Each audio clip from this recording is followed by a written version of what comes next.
Hi, if you're new here, I'm Ganiti, and if you're already watching my One Piece Chill channel, welcome back. Today we are going to read the newest chapter of One Piece, number 1114.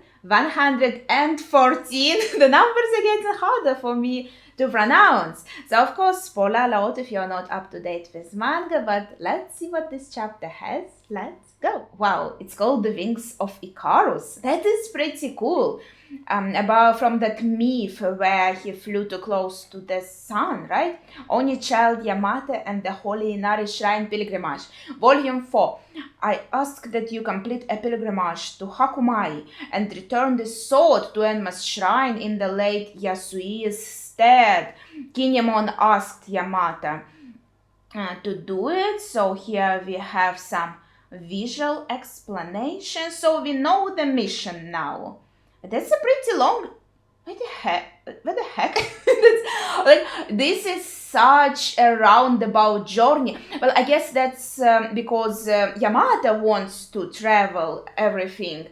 Because just by looking at it, it would make more sense if there is a path, of course, to have a much shorter walk, but I guess maybe the task is just the part of it, just so you have some goal as well. But the idea is also for Yamata to travel like Odin traveled, right, for Wano. So that's why it's such a long roundabout way. And we go to the chapter Navy High Quarters, like H Quarters, New World. The world is shocked. The world is gonna sink into the ocean. Does he realize what he's saying? Dr. Vegapunk! A lot of Marines are shocked, but not everyone. Some are like, I mean, actually, most of them are shocked. I think that's Hina, right? That was Hina. She's pretty calm about it. But also, Akainu, I think his reaction is like the reaction of someone who knew it, do you think? Or maybe he didn't and is like, what the heck is that? I don't know. What do you think about his reaction? What are your... How do you read this? It feels like his eyes are a bit like squinting, and it's also a bit of a darkened expression, so I'm curious about it. The town of mockery, mock town. But also, like, he is not an evil character. He is just a very harsh sense of justice, right? But as we had also discussion last time, there was a comment stating that, okay, maybe we will see like another side of things. But I think the world like sinking can't be good, can't be not evil in my opinion. We'll see. The town of mockery, mock town. Yeah, ha ha ha ha. This guy is a riot. Is he trying to panic everyone? I'm sorry, you used panic as a word? Like to make everyone panic, I think. And take the world down with him? How the heck is the whole world meant to sink, Mr. Genius? They're like, okay, this is not serious, we don't believe this. I mean, that's understandable reaction too. The City of Water 7. If he was just talking about this city, I would believe him in an instant, yeah. But the whole world, it would take a lot more than rising tides to do that, right? And wait, I liked this character so much. He was so cool, and I forgot his name completely. He was so funny. Was it like it started from P, maybe? Yes, it did start from P. It's Paulie. Yes. I mean, I recognized him, but I unfortunately forgot the name. And he is like, huh? What? Shocked? And so that is it. Now we go to the underwater prison in Perdown. Okay, but Doflamingo is just still chilling here. This just gets better and better. Isn't it your job to take care of the inmates, Magellan? What are you gonna do if the prison gets completely flooded? I mean, you know, the interesting part here is that he is low, nimble down, chained to the floor, but he also held that information. So even there, that information reached even there. I think that kind of shows that every corner of the world, you have to live like completely under a rock to not hear the Vegapunk's message. Let's see. Okay, we have a bit continuation of this scene. Magellan is saying, sitting near a snail, by the way. So was he just nice? He brought a snail here? Like, you can listen. I'm sure you're curious. Well, thank you, man. You have a point. The sudden sea level rise earlier caused havoc with some cells. Ooh. And that was only 1 meter. How many meters would it take to cover the whole world? You know what I just thought? Like, we just have an explosion very recently where government basically like nuked a whole island, and it caused huge tidal waves. Could it be also like one of the possible reasons? And that's a bit of a stretch, I think, because you would need a lot of explosions, I think, to completely sink everything just from the impact of the explosions if it does indeed rise water levels. Most urban areas would be screwed if water levels rose just another 5 meters. Maybe we should all evacuate. We could always go somewhere high up. Is his Oh, that also like another interesting point, because Marie Joa is super high up. So if everything else sinks, Marie Joa stands, and that kind of ties in with my theory of it being actually the Great Cleansing, because all the normal people, islands, they are going to sink, but this red line, the top of the red line, it's going to be fine. It's going to survive. But that's an interesting point. The kind of fishmen should also survive, since they already live on the water, unless they get crushed with these islands falling on them, right? Like in the prophecy, being crushed. But the idea here is that, yeah, so the nobles, the world government, they stay on top, somewhere high up, like Doflamingo is saying. So they are okay. They are surviving the Great Flood. Rugo Kingdom, Fishman Island. Father, is that really going to happen? It sounds so outlandish, Hamon. Did he say Hamon or Jamon? Again, for some reason I decided to read it as Hamon, even though it's written with a J. I think like in Georgia, the energy they used in the first parts, it was called Hamon. I think that's what made me say that this way. Egghead, the island of the future. This is crazy talk, but the world's most acclaimed scientist is saying it. Yeah, it doesn't matter if it's true, it will cause mass panic and chaos. Yeah. Enough with the lies and madness, Vegapunk. Quickly eradicate the broadcast snail. No, snuff out every living thing you can sense. We can deal with the ramifications later. Gorasei are thinking to each other. We can see a little bit of each of them. Most of them are fiery. Saturn looks a bit hot, I guess, just from the initial attack, obviously, because we are protecting Robin from him right now, right? And we kind of got an attack in, but as he regenerates soon, I'm sure it's like nothing for him. And yeah, as usual, Nuzjura looks the most serious. Sorry. Half. Damn, Stella. York exhales. Did he really spill the beans on everything? And then broadcast continues. Please humor me for a moment as I make a prediction. Assuming my sensor data is accurate, a few days from now that I recorded, an exceptionally vicious earthquake will rock the entire planet. Wait a second. Assuming my sensor data is accurate, a few days from now, as I recorded, yes, an exceptionally vicious earthquake will rock the planet. Did he mention the date when he recorded it? Let's see. What is this kingdom? It looks like Egypt-based, I think, right?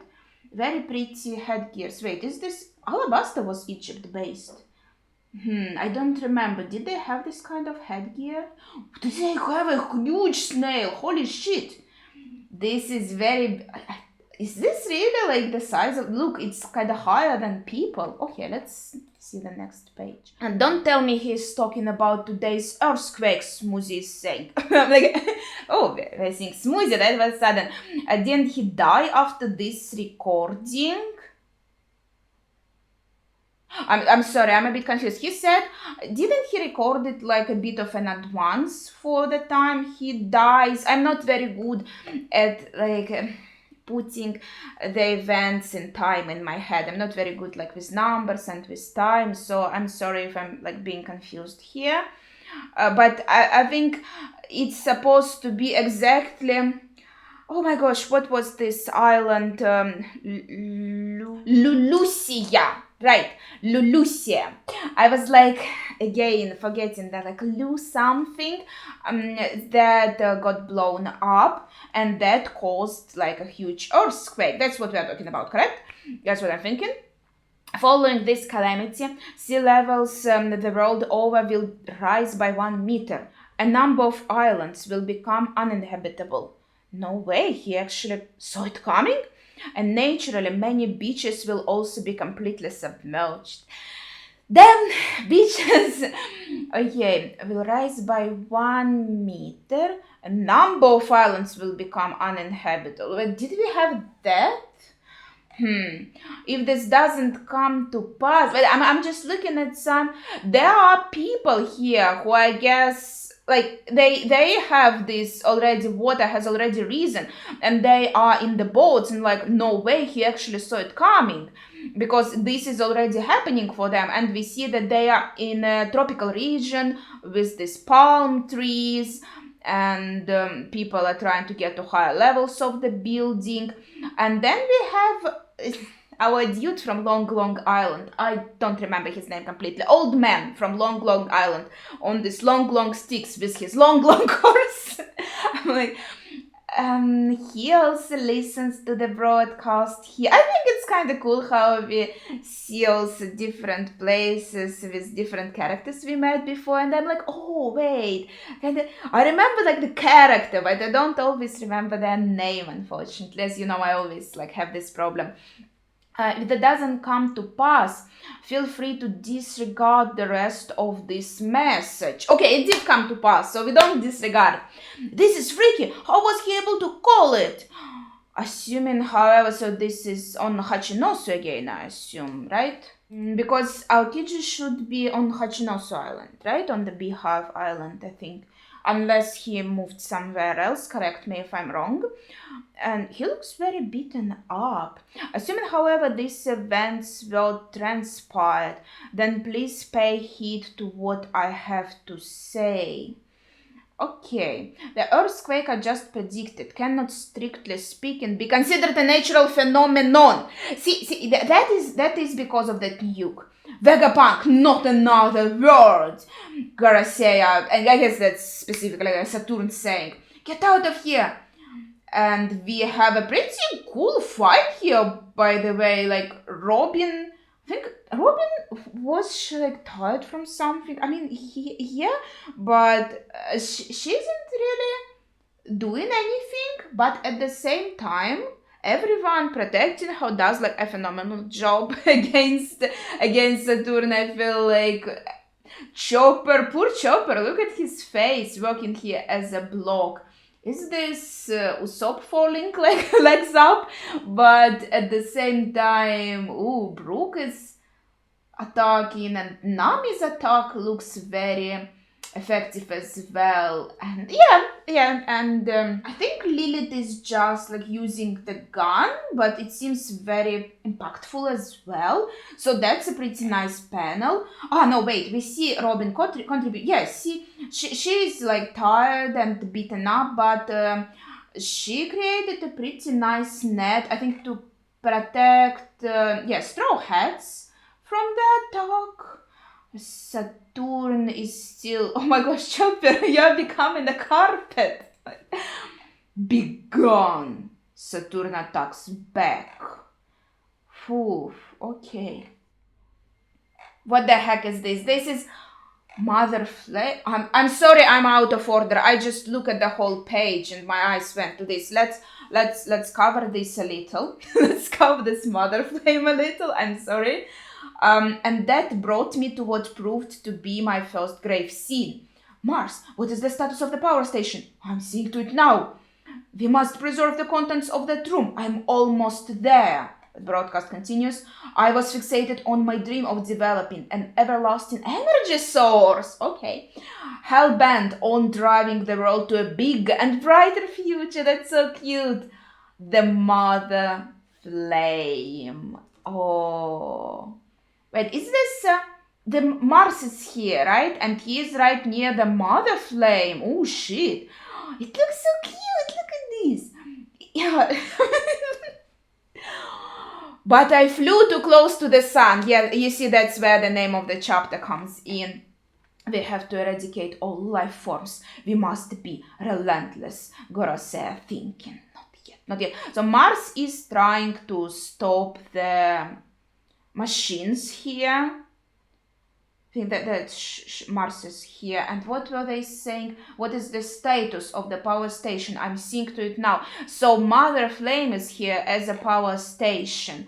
So he can't stop I'm assuming he can't stop the broadcast as long as Mother Flame is here, being like the main power source. Is that what the idea is here? It's not just like some snail somewhere. It's the machine powering the message. I'm not sure, but on a very bigger scale, I feel like this Mother Flame obviously has a more serious purpose, even if it's connected to the message itself.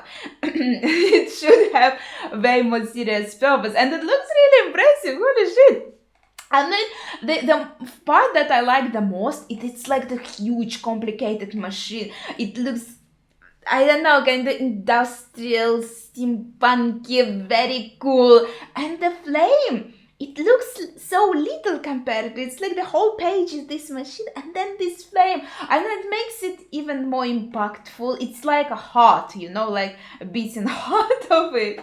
Okay. Whew, that's an interesting page. Let's go next. I shouldn't get ahead of myself though. Do you feel like there is some kind of image that we could see in the flame?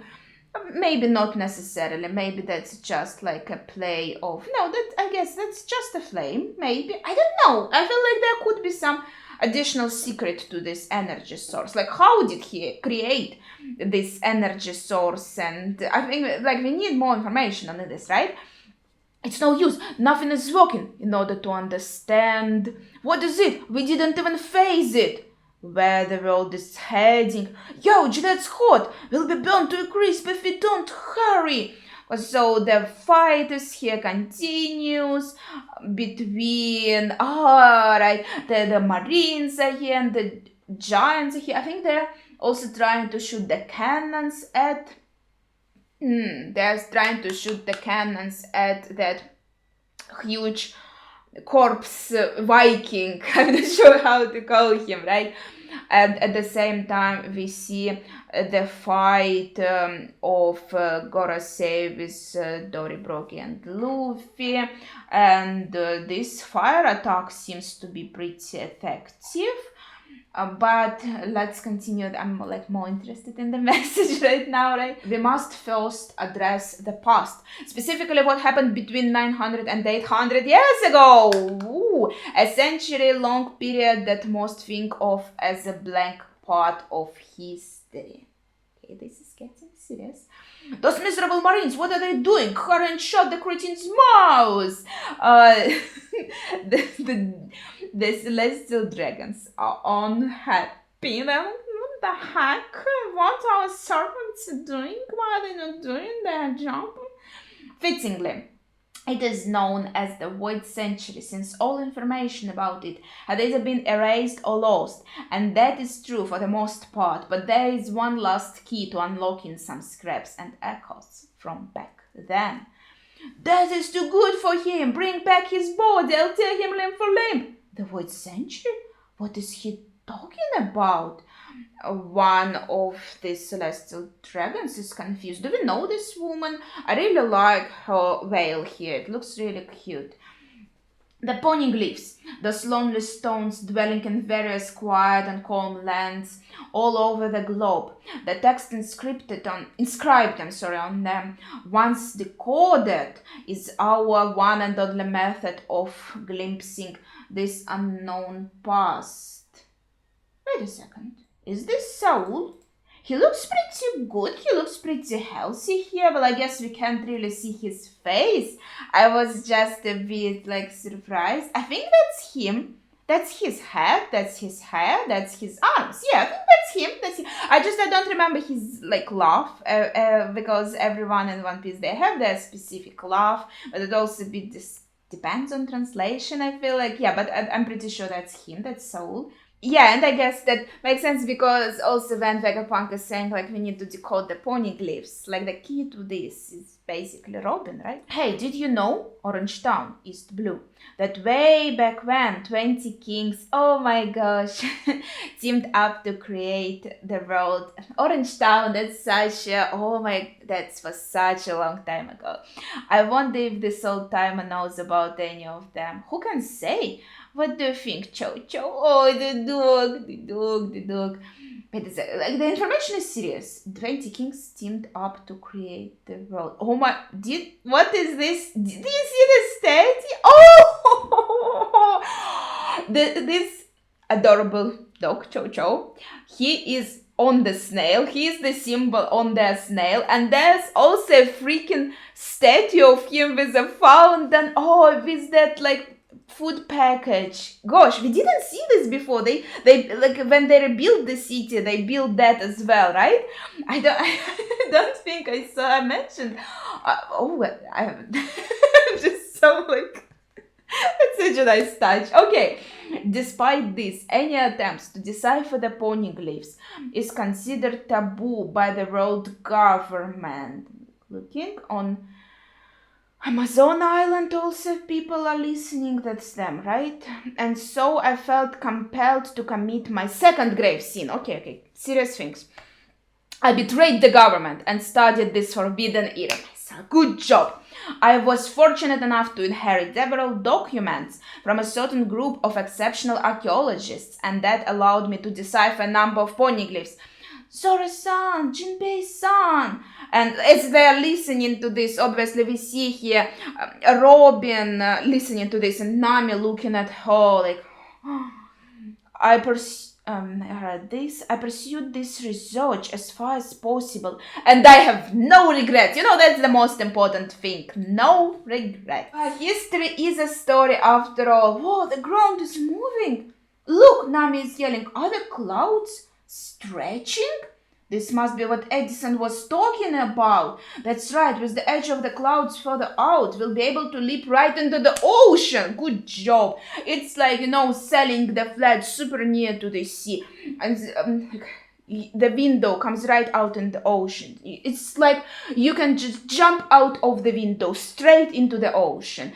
And now they have these fantastic sea views on a cloud where I can jump right into the ocean. I don't know, this parallel just came to mind. Maybe I need a vacation. Yo, straw hats had better make it. Don't you dare get caught by the government. Okay, he's fine. He's okay here. He is kind of hot and breathing heavily, Edison, but he can still survive. Okay, we got a double page. It's last page, and it says that we have a break next week. So these are the most crucial parts, but I'll start, I covered the left part of the page, we'll start from the beginning. And in truth, I only know a small fragment of this 100-year-long tale. It wouldn't be right to leave you with baseless speculation. Enough, Strawhead, it's pointless. The star of this story was born 900 years ago in a bountiful and advanced kingdom. Just like the legendary sun god Nika from the fables of Elbaf, he too fought with a stretchy and elastic body. Oh my gosh, he even said that. They called him Joy Boy. This next move is gonna work, Luffy is saying. Yeah, attacking the snout. That's really fun. Stop it, you are cracking us up! Oh my, and that's the effect. Joy Boy, he is making them laugh, he's making Dory and Broggy laugh with his attacks. He was the first man to take to the seas, the first one to be called a pirate. The original pirate. Okay, this is the twist I kind of didn't even think about. Like the original pirate. That is pretty cool. And that's it. That's the chapter. That was super fun. I know. I'm a little bit late again with this one. I'm still struggling with my deadlines, but tried to cut off the workload a bit, so maybe it will get better. And as I always saying, One Piece always makes me feel better, puts a smile on my face, and this chapter is no exception. I enjoyed it a lot. I think like the message is quite interesting. Like, I would love to see your opinions in the comments, especially since I feel like with some things we have quite different opinions, quite different like outlook on things. I mean, that's I'm always curious to see like, different points of view, so don't hesitate to share it. And we'll see that we have a break next week. We have some time of speculate. I know I always promise like a analysis of theory reaction. Well, if anyone is interested, of course. But yeah, I just didn't have time for that yet. But I feel like this is like the time where there should be a lot of really cool theories out there, like popping up new theories, because we get more interesting information, more stuff to like analyze and think about, more pieces of puzzle pieces to connect. So I think that's really exciting time. Yeah, as I said, share your thoughts, theories, analysis in the comments down below. That would be it for today. So thank you for watching and see ya.